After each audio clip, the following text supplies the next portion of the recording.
அஸ்ஸலாமு அலைக்கும் வரஹ்மத்துல்லாஹி வபரகாத்துஹு. அன்புக்குரிய சகோதரர்களே, அருமை சகோதரிகளே, பொதுவாகவே கண்ணியமான வாழ்க்கை வாழணும்னு எல்லாருமே ஆசைப்படுவோம். கண்ணியம்னா ஒவ்வொருத்தவங்களுடைய பார்வையிலையும் ஒவ்வொரு விதமாக அது இருக்கும்.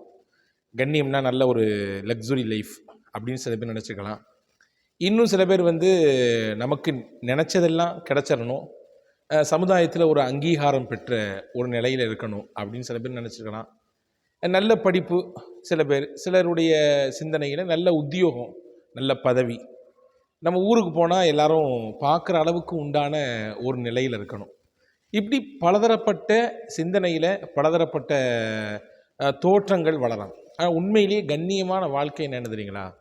நம்முடைய வாழ்க்கையில் எந்த ஒரு சூழல் ஏற்பட்டாலும் யாரையும் எதிர்பார்க்காமல் வாழ்கிற வாழ்க்கை தான் கண்ணியமான வாழ்க்கை. எனக்கு தேவை, என் குடும்பத்துக்கு தேவை, அதை என்னை படைத்தவனே எனக்கு தருகிறான். அதை கொண்டே நான் போதுமாக்கி கொள்கிறேன்.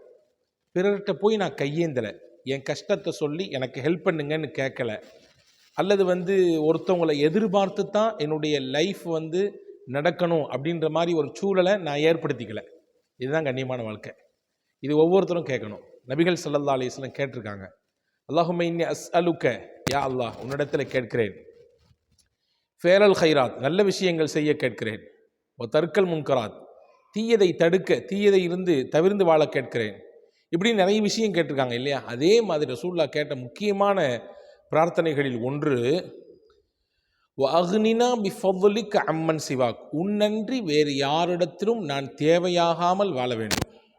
உன்னிடத்தில் மட்டும்தான் நான் தேவையாக இருக்கணும். ஏன்னா அல்லாஹ் மட்டும்தான் சமது. சமதுன்னு பேர் வைக்கிறோமா இல்லையா? சமதுனா தேவையற்றவன், எந்த தேவையும் அவனுக்கு கிடையாது. ஆனால் உலகத்தில் கூடிய எல்லாத்துக்கும் தேவை உண்டு. ஆனால் நம்ம தேவையை நம்ம படைச்சவன்ட்ட மட்டும்தான் சொல்லணும்.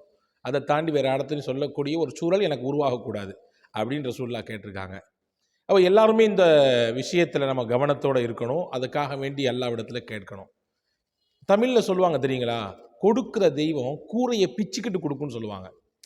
நீங்கள்லாம் பார்க்குறத பார்த்தா எங்கெங்க கூரையை பிச்சுக்கிட்டு மழை துளி தான் பெய்யுது, மழை பெஞ்சாதான் மழை கொட்டுன்னு கொட்டி சில சமயங்களில் கூரையை கூட பிச்சிருது அப்படின்னு பார்க்குற மாதிரி தெரியுது. இல்லைங்க, நிச்சயமாக அல்லாஹ் கொடுக்க நாடினால் எப்படியும் தருவான். ஒரு நிகழ்ச்சி நபிகளின் காலத்திலே நடந்த ஒரு நிகழ்ச்சி. நபிகள் ஸல்லல்லாஹு அலைஹி வஸல்லம் அவர்கள் வீட்டுக்கு வருகிறார்கள். ஒரு வீட்டுக்கு விருந்தாளியின் ஒரு சில நபர்கள் விருந்தினர்களாக நபிகள் நாயகத்தினுடைய வீட்டுக்கு வந்திருக்கிறாங்க.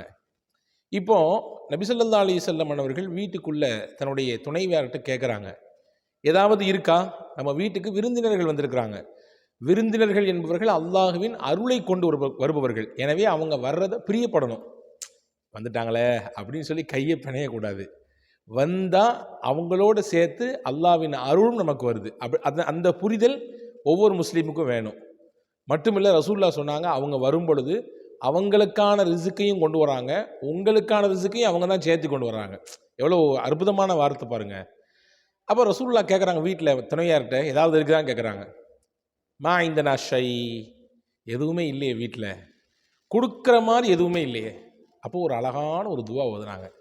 நபிகள் நாயகம் ஸல்லல்லாஹு அலைஹி வஸல்லம் துவா ஓதுனாங்க. என்ன துவா ஓதுனாங்க? இதையும் நம்முடைய வாழ்க்கையில் நம்ம ஓதிட்டு வந்தோம்னு சொன்னால் எல்லா நேரத்திலும் அல்லாஹ் அவனிடத்தில் இருந்து மட்டும் தருவான், யாரிடத்திலும் நம்மை கேட்க வைக்க மாட்டான். எப்பொழுதும் மழை போன்று பொருளாதாரத்தை, தேவையான ரிசுக்கை அல்லாஹ் கொடுத்து கொண்டே இருப்பான். ஒரு சின்ன புரிதலுக்காக வேண்டி சொல்கிறேன். நிறைய பேர் ரிசுக் அப்படின்னா சாப்பாடுன்னு நினச்சிருக்காங்க. அப்படி இல்லை.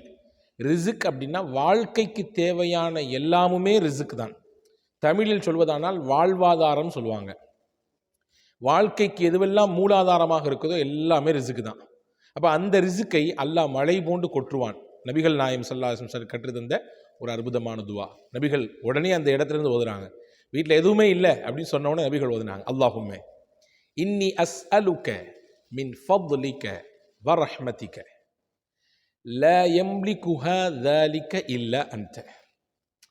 இதான் அந்த துவா. ரொம்ப ஷார்ட்டான துவா தான். யா அல்லாஹ், அல்லாஹும்ம இன்னி அஸ்அலுக உன்னிடத்தில் நான் கேட்கிறேன், மின் ஃபضலிக வ ரஹ்மதிக உன்னுடைய அருளும் வேண்டும், உன்னுடைய கிருபையும் வேண்டும் கேட்கிறேன்.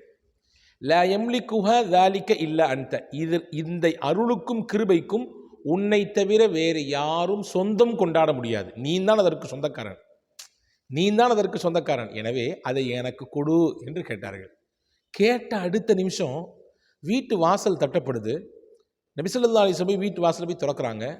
பார்த்தா ஒரு தட்டு நிறைய நல்ல இறைச்சி, சிறப்பான இறைச்சி, பொரித்த இறைச்சி, அவிச்ச அரிசி, நிறைய பலதரப்பட்ட இறைச்சிகள், பல வகைகள் செஞ்சு அப்படி ஒரு மூடி போட்டு மூடி அந்த தட்டை கொண்டு வந்து ரசூலுல்லாஹ்ட்ட, இது ஹாதிஹி ஹிபத்துன் லக்க, உங்களுக்கு இது அன்பளிப்பா இந்தந்த இடத்துலேருந்து வந்துச்சு அப்படின்னு வாங்கிட்டு ஸல்லல்லாஹு அலைஹி வஸல்லம் உள்ளே போய் வச்சு அதை எடுத்து வந்த விருந்தினர்களுக்கெல்லாம் கொடுத்து தன்னுடைய குடும்பத்தார்களுக்கும் கொடுத்து அல்லாஹ்விற்கு நன்றி செய்தார்கள். அல்லாஹ், நான் கேட்டேன், உடனே நீ தந்து விட்டாய். எவ்வளவு மகத்தானவன் நீ, எவ்வளோ பெரிய பாக்கியமானவன் நீ, எவ்வளோ பெரிய அருளாளன் நீ, எவ்வளோ பெரிய அன்பாளன் நீ என்று அல்லாஹ்விற்கு நன்றி செய்தார்கள் என்பதாக நாம் ஹதீஸை பார்க்கிறோம். ஆக வாழ்க்கையின் லட்சியங்களில் முதன்மையானது கண்ணியமான வாழ்க்கை வாழணும். கண்ணியம் என்றால் யாரிடத்திலும் எந்த சூழலிலும் நம் சொந்த தேவைக்காக வேண்டி நாம் போய் நிற்கக்கூடாது, அவர்களிடத்திலே கையேந்துகிற நிலை வரக்கூடாது.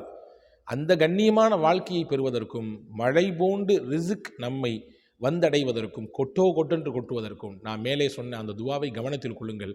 வாழ்நாளில் தொடர்ச்சியாக ஓதுவதற்கு முயற்சியுங்கள். வல்ல அல்லாஹ் அவன் நம்மை வாழ வைக்கும் காலம் வரை கண்ணியமாக வாழ வைப்பானாக. தன் அருள்மறையில் நம் யாவரையும் நினைய வைப்பானாக. வஸ்ஸலாம். அஸ்ஸலாமு அலைக்கும் வரஹ்மத்துல்லாஹி வபரகாத்துஹு.